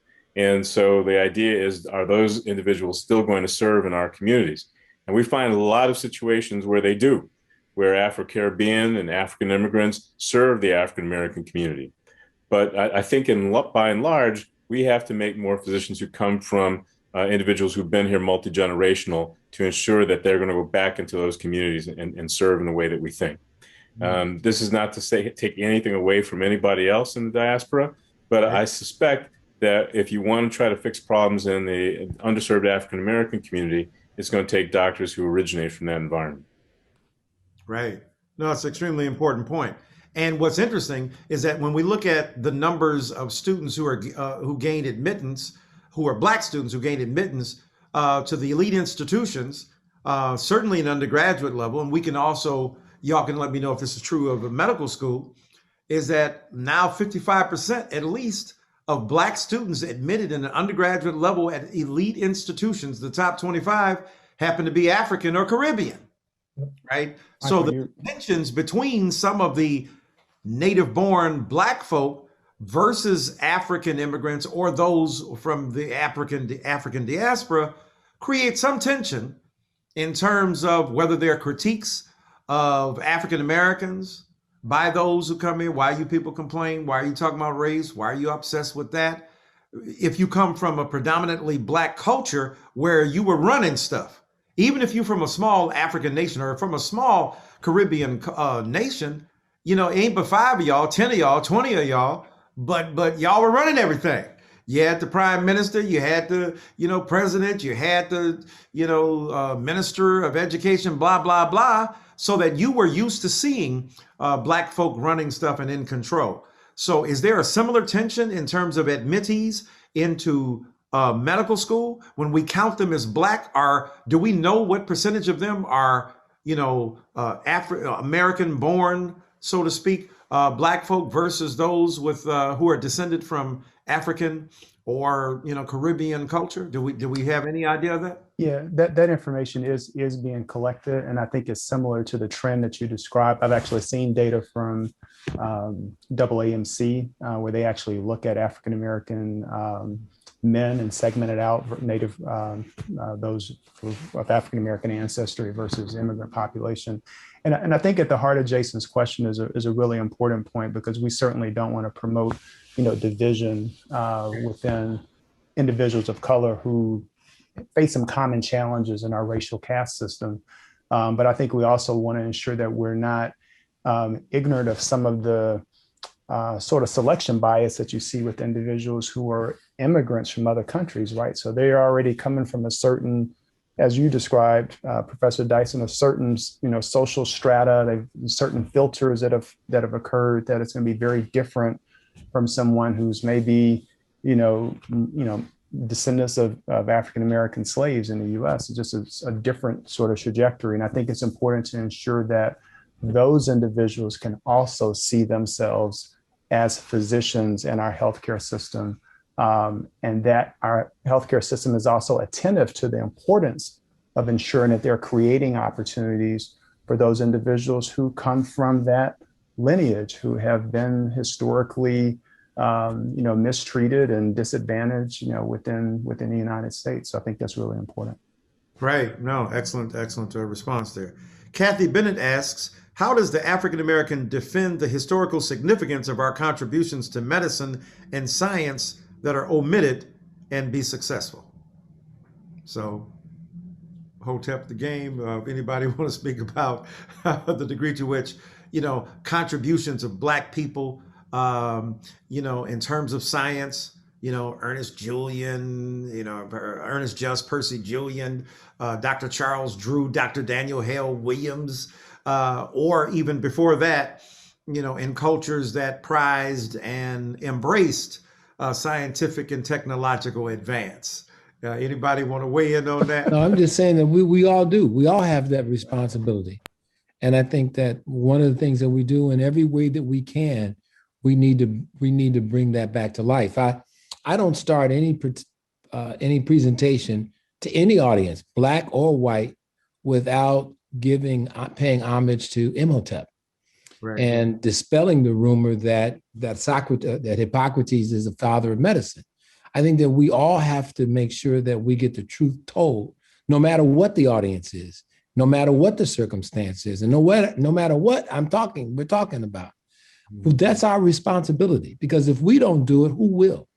The other thing is that, to the question about the hip hop folks, we need to look at a lot of our institutions are crumbling, and they're crumbling because of lack of financial or fiscal support. When I talk about this, and you'd all know the names, I don't want to mention them just right now, but I do remember a time when, not that very long ago, Meharry was having difficulty even maintaining residence clerkships for medical students.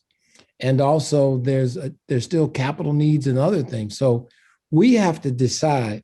There was a reason why we started historically with Black colleges and universities in the first place. And I think there's still a tremendous need for them. And I think that one of the other things that we need to do is preserve them and grow them and support them, So if there are any of the folks with a few dollars that want to do something, we need to take those dollars and invest in our traditionally African American situations. Now, I will say that obviously the leadership, who's in leadership of those institutions, is extraordinarily important, because I think that we need to make certain that the mission of these organizations remains intact so that they continue to do what they were set out to do. Because Black people not getting into medical school, Black people not getting into engineering schools, Black people not getting into those things are all part of our history. And that was why we started our Black colleges and universities and professional schools in the first place. And we seem to have had a bit of amnesia about this. And so we need to make sure that as we go forward, that there's still a need for all of these institutions, and there's a need to even fortify them so they can afford to recruit and maintain the level of faculty that we need. Excellent, excellent. Yep, that's a rather insightful and engaging response, to be sure. Tracy Screven, is it Screven? I think Tracy Screven, or unless it's Screven, I think it's Screven. I run a youth STEM pipeline program, and as you all know, exposure is very important. What recommendations do you have for identifying young Black and brown med students and doctors to put in front of high school students for the exposure we know they need? Excellent point. Well, it sounds like, just looking at some of the questions, 100 Black Men was put forth as a place where, they have mentoring programs as part and parcel of what they do that one would reach out to. Earlier, Derek mentioned the National Medical Association as a possibility. Our local branch is the Cook County Physicians Association. There are also student organizations like the Student National Medical Association. There's needs for mentorship all along the chain, from college to medical school. Even when I became the state health commissioner, I called a brother in another state, said, "Tell me what I need to do, and what I don't need to do." So that we I don't think we ever stop needing mentorship, because oftentimes we're the first arriving at a place, and we want to be successful and need to learn from the hard-earned wisdom of others. Excellent, excellent. Let me jump to an urgent consideration here, then I'll jump back up. So I don't know if it's a Dr. Lorena Chikoye or Chikoye. I'm so sorry, I don't mean to butcher your name. Dr. Lorena Chikoye, I think, who is a family medicine doctor in Miami, Florida. She got her medical degree from University of Wisconsin School of Medicine and Public Health. Has been in practice for more than 20 years. She says we need to start introducing medicine at a younger age, high school. Do you agree? And what can you do in that vein? I definitely agree. There's a program that is sponsored by the National Institutes of Health that almost nobody knows about, and it allows high school students to write their own grants to work in laboratories of existing scholars who have NIH funding. So the National Institutes of Health funds a lot of the extramural research, that is research that's done outside of the National Institutes of Health in universities and hospitals and academic medical centers around the country. And if you Google this string, P as in Papa, A as in Alpha, -05-015, you'll learn about a program that's called, what's it called? It's a program to increase diversity in health-related sciences. And it is sponsored by the NIH, and they will put extra dollars into the existing grant of someone who has 2 years of funding on their grant so that you can go and work in their laboratory. And this starts at high school, and it goes all the way through medical school, graduate school, residency, all the way to being junior faculty. So that's a wonderful program that nobody knows about, and that offers you an opportunity to write your own grant. And I guarantee you, if you reached out to a scientist that you know about this program and here's an opportunity to work with them, they would welcome you into their environment. And my expectation is that that will be the start of a fantastic career for you. All right. And they'll pay you to work in that lab. Excellent. The other thing, the CPAS Foundation actually has a mini medical school program that's currently at Rush University, and I think we're starting it up at Chicago Medical School for sixth graders to learn about medicine, to get exposed to African American and Latinx doctors, and so we have started that program, and we're taking it to different medical schools throughout the Chicagoland area, and for sixth, seventh, and eighth graders. Excellent. No, excellent responses. Selena Yvette Smith says or asks, what advice can you give to young men who would like to pursue a career in medicine but are battling meeting the qualification?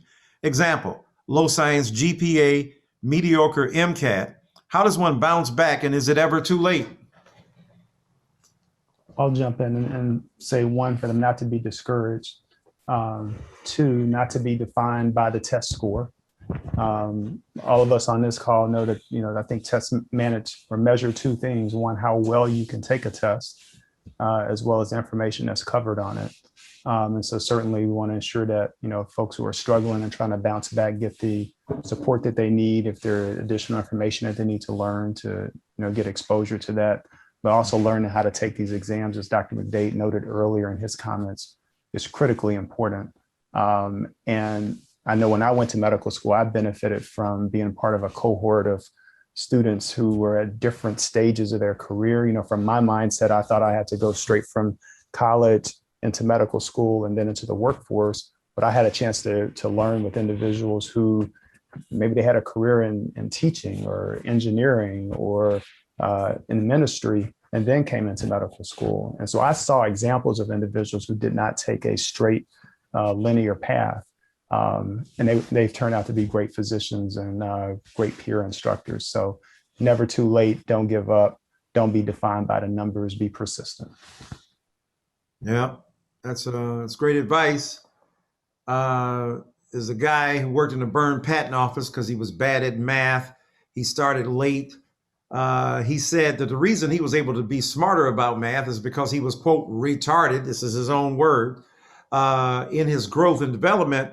And then he caught on later. And he said, because I got into it later, because my growth was, quote, retarded, or at least delayed, I was able to go into it deeper than kids, who usually go into it, right? I was a little bit older.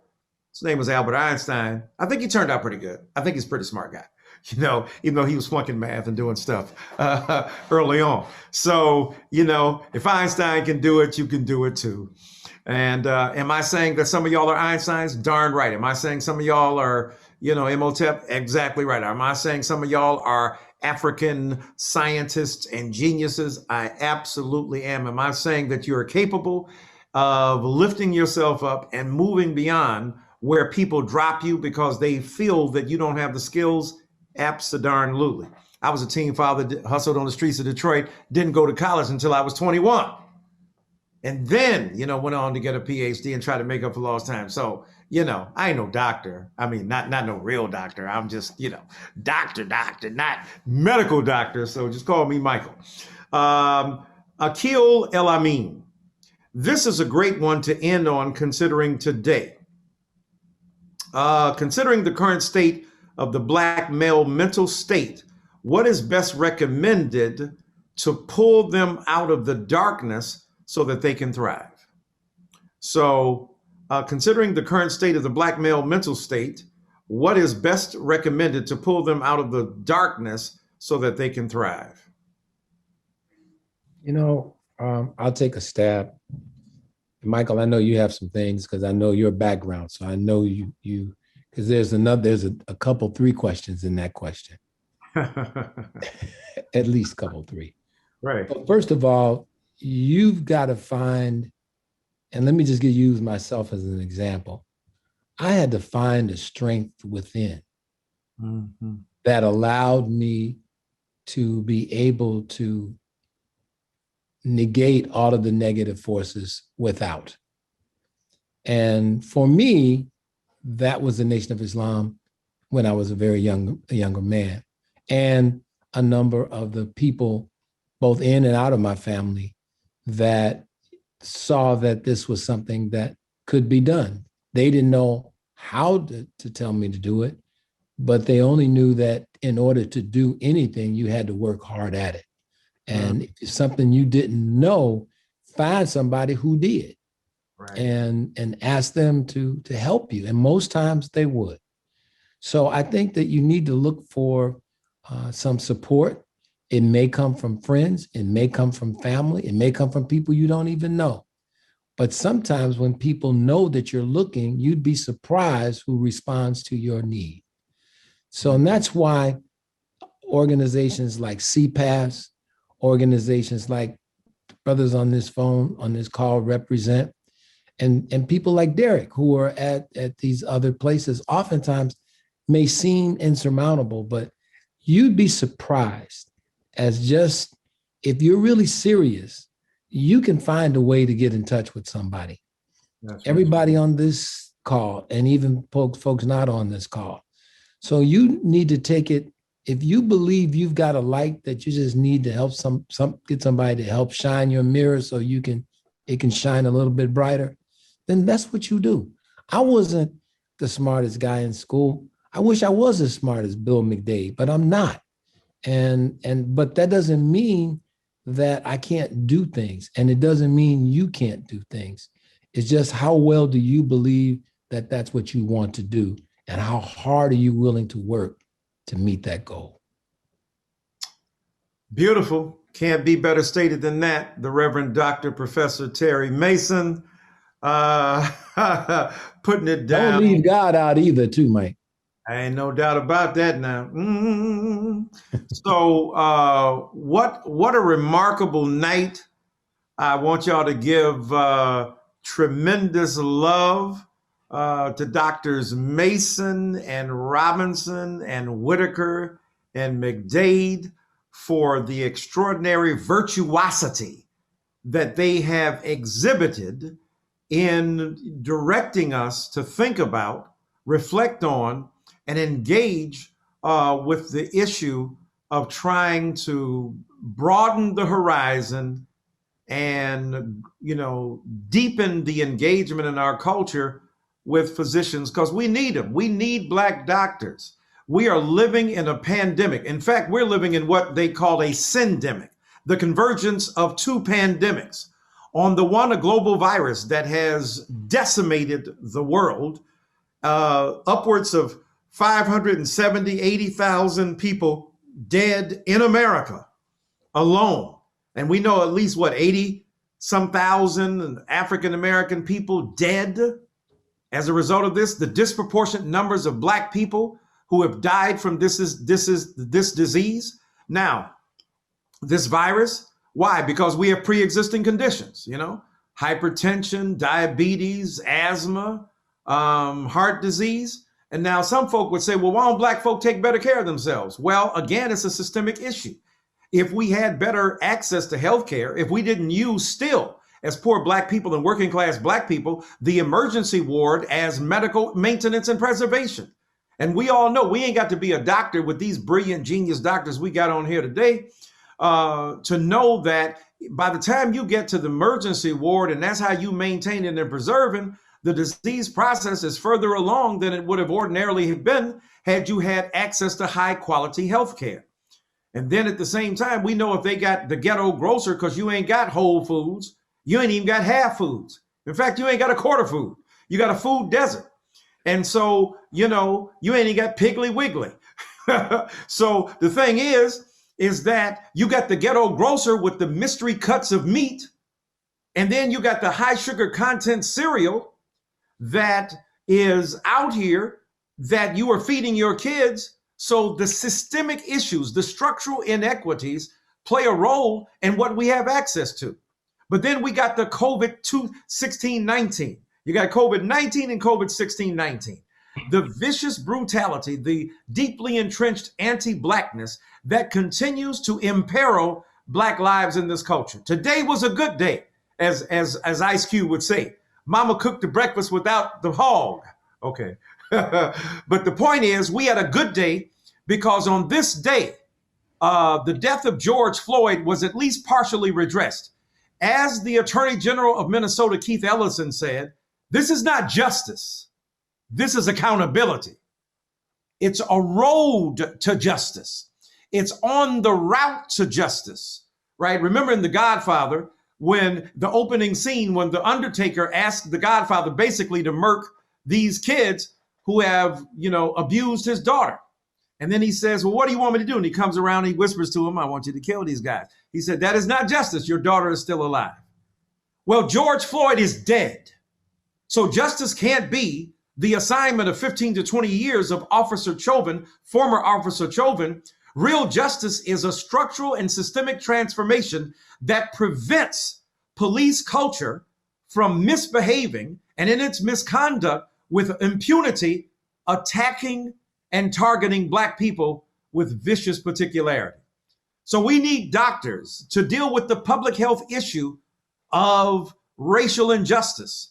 It is indeed an epidemiological function that needs to intervene, but it's a medical issue too, because our blood pressure gets, it rises, the sugars that flood our bodies, the stresses that give us pause as we try to go forward. And we just saw that the study came out today. I know y'all saw it, that said if you're in your middle age and you ain't getting more than 6 hours of sleep, you got a likelihood to develop dementia in your late 70s. Damn, I'm 62. I'm trying to get some more sleep tonight. So the thing is that we've got to take care of ourselves, right? And young Black people, especially in Black Lives Matter, have talked to us about self-care. Where doctors major in that. Physicians help us understand that. And if we had more Black men to demythologize this toxic masculinity that makes us believe if you go to the doctor, you ain't no real man. No, I'm cool. I'm gonna suck it up. Yeah, I'm hurting, but that's all right. So our disinclination to visit the physician has led to such poor health outcomes for us. We need the encouragement of these incredible, brilliant doctors that we see tonight. And then toward that end, since I'm a Baptist preacher, let me do the begging for the dough. I know it's supposed to be gentle and light. These are medical professionals. They are not bombastic in the way us Baptist preachers are. But let me do my Baptist preacher thing and beg y'all for some money, because I need y'all to donate to the CPAS Foundation Fund. And donating is an investment in the STEM and STEAM futures of vibrant students and ultimately our communities. We need more doctors. We need more scientists. We need more engineers. We need more mathematicians.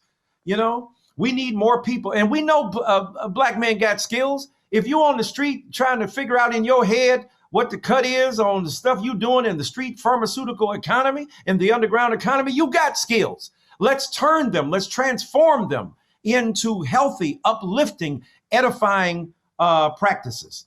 So visit cpassfoundation.org/invest-in-us. Let me say that again, because I know that's a lot. CPAS Foundation, CPASFOUNDATION.org/invest-in-us. Please do it, y'all. Give what you can. Make a donation. It's extremely important. You saw these brilliant minds on display here. The intelligence, the eloquence, the elegance, the capacity, the passion, the desire to help us. They could have been doing anything on this night, but they have devoted themselves, not only this night, but in their lives, to make room to evangelize, so to speak, for the broadening of the horizon of Black physicians, Black male doctors in particular, to address our needs. So again, that's cpassfoundation.org/invest-in-us. Please donate. It's an extremely important organization, and they need your support, and we as a community need what they do. So what an honor. I guess I'll turn it back over to Dr. Whitaker. What an honor it was to hang out with y'all tonight, to be an honorary doctor for 2 hours. I feel like I got my medical degree. I'm going to go out here and start practicing. Okay, no, I'm not going to do that. But I'm going to go out here and spread the message and evangelize, because I think it's extremely important to have physicians. As I told you, my son is an anesthesiologist, and he is a remarkable young man, still doing his thing out here with his 2 kids. He was assisted by Dr. Terry Mason, because Terry Mason was one of the first doctors that he met in his life, because Dr. Mason and my wife were classmates, even though I think she's young enough to be his daughter, but I'm not sure. But classmates together.